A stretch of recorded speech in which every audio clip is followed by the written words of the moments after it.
Simpleng buhay lang mga kamiks. Ayan o. Ito nga pala yung buhay ng mga mahihirap mga kamiks. Ayan o. Tingnan nyo mga kamiks. Iihaw ako ng isda niyan mga kamiks. So, dyan lang kami mag-iihaw ng isda mga kamiks. Hindi tulad ng iba mga kamiks. Marami pang siburitsi mga kamiks. Sa amin, sa lupa agad mga kamiks. So, yan o. Lalagyan natin ng oil yung ano mga kamiks. Ato yun.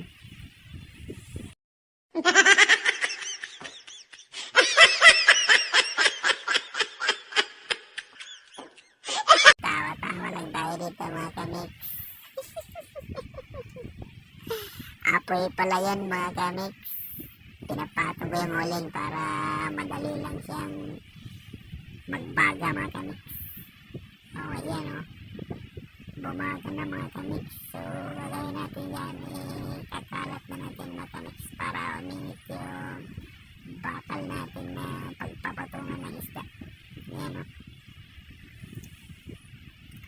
So ganyan lang yan mga kamiks. Patong lang natin yung bakal sa kahoy at yan, konting hang lang yan mga kamiks. Kahit konti lang yung uling, maluluto pa rin yung inihaw natin mga kamiks kasi malapit lang naman siya sa uling o baga mga kamiks.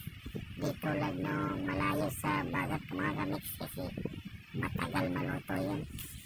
So ito malapit lang, madali lang itong maluto mga kamiks. Yan o. Shoutout nga pala sa mga solid supporters natin dyan mga kamiks.